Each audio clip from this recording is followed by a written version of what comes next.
미국에서 올해 전기차들이 대세로 급부상하면서 인기 차종들 2년치가 이미 매진된 것으로 나타났습니다. 일하는 부모들은 기존보다 4배나 급증한 보육비 지원 세제 혜택을 신청해 환급받도록 권고되고 있습니다. 메릴랜드주가 부스터샷 접종률을 높이기 위해 복권 상급 $200만 내걸었습니다. 현대와 기아차가 48만 5천 대를 3월 말과 4월에 대량 리콜키로 했습니다. 민주당 지도부가 초당 법안부터 처리할 것이라고 발표해 더 나은 미국 재건 법안 등 독자 가결 법안들은 4월로 미뤄질 것으로 보입니다. 시청자 여러분 안녕하십니까? 워싱턴 뉴스 투데이입니다. 미국에서 올해 전기차들이 대세로 급부상하는 대전환이 시작될 것으로 예고되고 있습니다. 미국에서는 인기 전기차종들은 이미 2년치가 매진됐고 올해에만 12곳의 전기차 생산과 배터리 공장이 지어져 가솔린차에서 전기차로 일대 전환될 것으로 예상되고 있습니다. 김지수 기자가 보도합니다. 미국에서 거센 물결을 이루고 있는 전기차들이 올해에는 대세로 급부상하는 티핑 포인트, 대전환을 시작할 것으로 뉴욕타임즈가 보도했습니다. 미국민들의 전기차 수요가 폭발적으로 늘어나면서 평균 수개월씩 기다려야 하는 상황입니다. 특히 일부 인기 전기차의 경우 2년치가 이미 매진됐습니다. 미국 자동차 업계에선 올해부터 5년 동안 전기차 개발과 생산에 $5천억 투자할 계획이고 올해에만 전기차 생산과 배터리 생산 공장만 해도 12곳이나 새로 짓게 됩니다. 폭발적인 수요와 이에 맞추려는 대규모 공급 확장으로 미국 내에서는 휘발유 차량에서 전기 차량으로 일대 전환하기 시작하는 티핑 포인트의 한 해가 될 것으로 뉴욕타임즈는 보도했습니다. 전기차를 선도하고 있는 테슬라의 경우 지난 한 해 동안 근 100만 대를 판매해 전년보다 90%나 급증했습니다. 테슬라의 주가 총액은 이미 $1조 넘어 제너럴 모터스 자동차의 10배를 넘어서고 있습니다. 독일 벤츠도 지난 한 해 전기차를 10만 대나 판매해 전년보다 테슬라와 같은 90%나 급증시켰습니다. 폭스바겐의 ID4라는 전기차 SUV는 지난해 17,000대를 팔았는데 수요에 공급이 따라가지 못했을 뿐 공급만 할 수 있었다면 4배 이상 더 판매했을 것으로 회사 측은 밝혔습니다. 테슬라는 현재 텍사스와 독일에 전기차 생산 공장을 짓고 있어 5년 안에 제너럴 모터스를 추월할 것으로 예상되고 있습니다. 포드 자동차는 미국인들이 가장 많이 좋아하고 사고 있는 F-150 픽업 트럭의 전기차인 라이트닝을 당초 7만 5천 대를 생산하려다가 2배인 15만 대 생산으로 배가시켰습니다. 포드 F-150 전기차 라이트닝은 $4만 에서 $9만 사이로 가격이 책정돼 미국인들로부터 큰 인기를 끌고 있습니다. 미국에서는 전기차가 새 차에서 차지하는 비율이 아직 낮은 편이지만 2020년 2%에서 2021년 4%로 증가하는 등 매년 2배 이상씩 급증하고 있습니다. 더욱이 폭발적인 수요에 공급을 맞추기 위한 대규모 투자가 시작돼 12곳의 전기차와 배터리 생산시설이 완공되는 대로 도로상의 전기차들이 급증할 게 분명해지면서 일대 변혁이 가시화될 것으로 확실시되고 있습니다. WKTV 뉴스 김지수입니다. 일하는 부모들이 보육비의 절반이나 지원해주는 세제 혜택이 $4,000 또는 $8,000까지 4배나 급증했음에도 잘 몰라 이번 세금 보고에서 신청해 꼭 환급받도록 권고되고 있습니다. 미국 구조계획법에 따라 기존보다 4배나 급증한 보육비 지원 세제 혜택은 13세 이하의 자녀 1명이면 $4,000, 자녀 2명이면 $8,000까지 환급받을 수 있고 장애인 케어에선 나이에 상관없이 부모들도 지원 대상인 것으로 나타났습니다. 한면태 기자가 보도합니다. 바이든 미국 구조계획법에 따라 제공하고 있는 세금 혜택들 중에서 차일드 텍스 크레딧, 즉 부양자녀 현금 지원은 널리 알려져 있으나 그보다 더 많은 $8,000까지 받을 수 있는 보육비 환급 혜택이 있어 관심을 끌고 있습니다. Child and Dependent Care Credit은 미국 구조법에 따라 2021년 한 해 기존보다 4배나 많은 $8,000까지 환급받을 수 있는데도 일하는 부모들이 잘 알지 못해 혜택을 놓치지는 않을까 우려되고 있습니다. CDCC는 일하는 부모들이 13세 이하의 자녀들을 데이케어, 방과전이나 방과 후 프로그램, 서머 캠프 등에 보내는 데 드는 비용을 상당 부분 지원해 주려는 제도입니다. 바이든 미국 구조계획법에 따라 이 공제 혜택이 연간 보육 비용의 50%까지 지원해주며 상한선으로 자녀 1명이면 $4,000, 2명 이상이면 $8,000로 기존보다 4배나 늘렸습니다. 예를 들어 일하는 부모들이 일하는 동안 자녀 2명을 데이케어 시설이나 방과 전 또는 방과 후 프로그램, 썸머 캠프 등에 보낸 연간 비용이 16,000달러로 보면 50%를 지원하고 최대 8,000달러까지 텍스 크레딧으로 제공해 전액을 현금으로 돌려받을 수 있게 됩니다. 자녀 1명을 보냈다면 연간 보육비 8,000달러로 보고 50%를 지원하되 최대 4,000달러를 환급받게 됩니다. 만약 부양자녀가 장애인일 경우 나이 제한이 없으며 성년들 중에서 부모를 포함해 6개월 이상 함께 살며 케어해주는 데 드는 비용에 같은 세금 혜택을 받게 됩니다. 다만 킨더가튼부터 고등학교까지의 K-12에 해당되는 자녀들을 공립은 물론 사립학교에 보낸 비용은 보육비가 아니라 교육비이기 때문에 8,000달러까지의 환급을 받을 수 없습니다.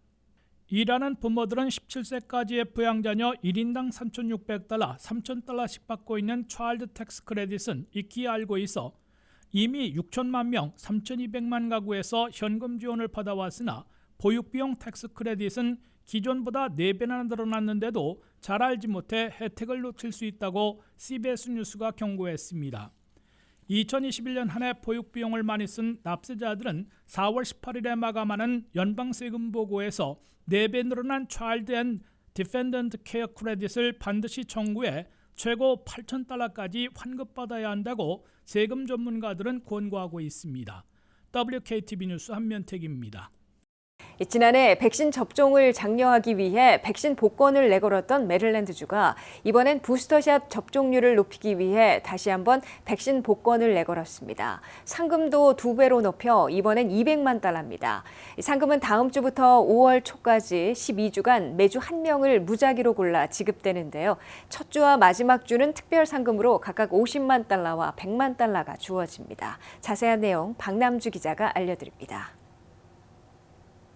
지난해 백신 복권으로 큰 호응을 받았던 메릴랜드주가 이번엔 부스터샷 접종률을 높이기 위한 두 번째 백신 복권을 내걸고 나섰습니다.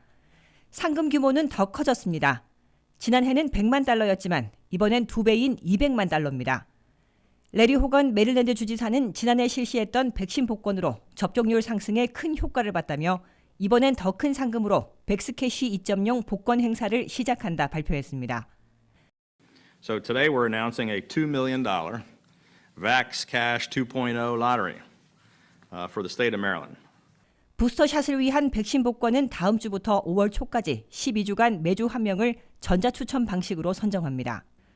첫 주인 2월 15일 상금은 50만 달러입니다. 2주차부터 11주차까지는 매주 5만 달러가 지급되고 마지막 주인 12주차에는 복권 상금이 무려 100만 달러로 올라갑니다. 18세 이상의 메릴랜드 주민으로 메릴랜드에서 1, 2차는 물론 부스터샷까지 맞았다면 당첨 자격이 주어집니다.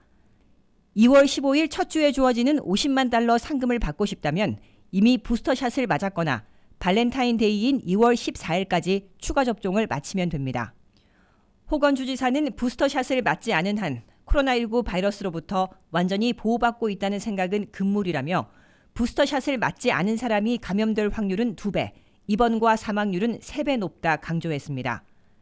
메릴랜드주는 성인 인구의 95% 이상이 이미 백신을 맞았습니다.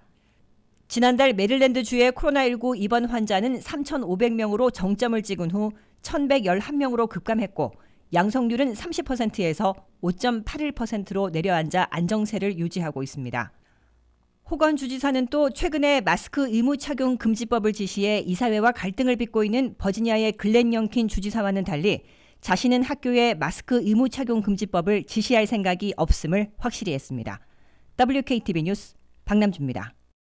현대와 기아차가 48만 5천 대를 3월 말과 4월에 대규모 리콜을 단행키로 했습니다.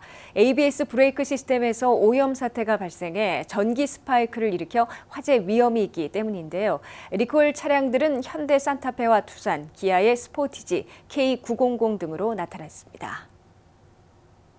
현대와 기아차는 미국 정부와 48만 5천 대를 리콜해 부품 교체나 수리해 주기로 합의했습니다.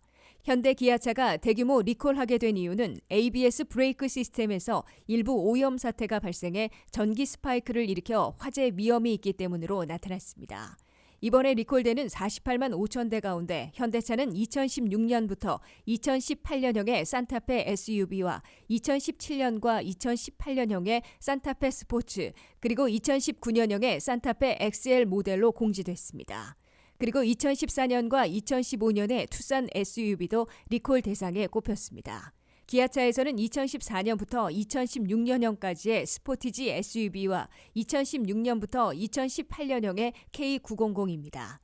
기아차는 3월 31일부터, 현대차는 4월 5일부터 차량 소유주들에게 우편 통지하게 된다고 밝혔습니다. 이로 미루어 이번에 리콜 대상이 된 현대 기아차 48만 5천 대는 딜러들에게 교체 부품이 도착하는 3월 말부터 4월 초까지 무료 점검과 부품 교체 서비스를 받게 될 것으로 예상되고 있습니다.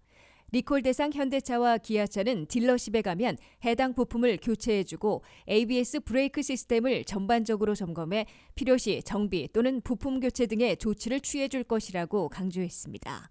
현대차와 기아차는 현재까지 11건의 화재 사고가 접수됐으나 부상자는 한 명도 없었다고 밝혔습니다.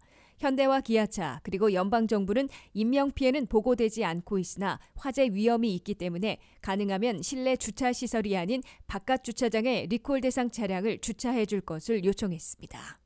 연방 상하원 다수당인 민주당 지도부가 앞으로 수주 동안 초당 법안부터 처리할 것이라고 발표해 바이든 더 나은 미국 재건 법안 등 독자 가결 법안들은 4월로 더 밀리고 있는 것으로 보입니다.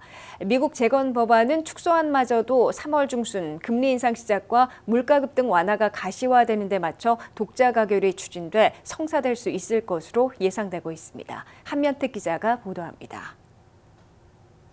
민주당 지도부가 일방통행이 번번이 좌절되자 전략을 바꿔 앞으로 수주 동안 초당적 지지를 받고 있는 법안들부터 완료하겠다는 입장을 발표해 바이든 더 나은 미국 재건 법안은 축소안마저도 뒤로 미뤄지고 있습니다.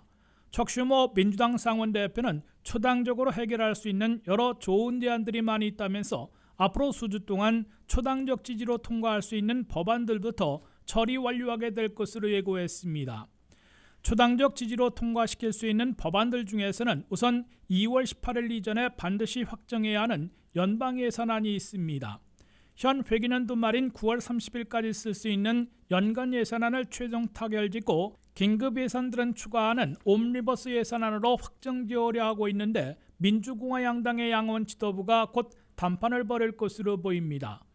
이와 함께 최근 연방 하원이 가결한 미국 경쟁 법안이 지난해 6월 통과됐던 상원 가결안보다는 규모도 크고 여러 방안들이 추가됐기 때문에 상하원에서 조정해야 하는데 초당적 법안으로 확정할 것으로 예상되고 있습니다. 초당 법안들부터 처리하겠다는 민주당 지도부의 결정은 반대로 민주당만의 독자 가결, 일방통행은 뒤로 미루겠다는 입장을 의미하고 있습니다. 이 때문에 즉각 바이든 더 나은 미국 재건 법안은 축소안조차도 3월에 처리되기 힘들어지고 4월 이후로 또 늦춰질 것으로 보입니다. 1조 7,500억 달러 규모의 바이든 더 나은 미국 재건 법안을 좌처시키고 원점에서부터 재론되어야 한다고 주장하고 있는 민주당 조 맨신 상원의원은 현재도 물가 급등과 연방 적자가 완화될 조짐을 보이지 않고 있다며 재론 또는 재협상조차 열의를 보이지는 않고 있습니다. 워싱턴에서는 연준이 물가 잡기에 나서 3월 중순부터 금리 인상에 착수하게 되면 40년 만에 물가 급등도 완화되기 시작하게 돼 4월 이후에나 바이든 더 나은 미국 재건 법안의 새로운 축소안이 재론될 수 있을 것으로 관측되고 있습니다. 다만 민주당은 11월 8일 중간선거를 치르기 위해서라도 유권자들이 가장 바라고 있는 헬스케어, 차일드케어 지원, 기후변화 대처를 위한 에너지 전환책 등 3-4가지 방안만을 담아 총 규모도 1조 달러 안팎으로 축소해 바이든 더 나은 미국 재건 법안의 새 대안을 반드시 선거 전에 통과시키겠다고 다짐하고 있습니다. WKTV 뉴스 한면택입니다.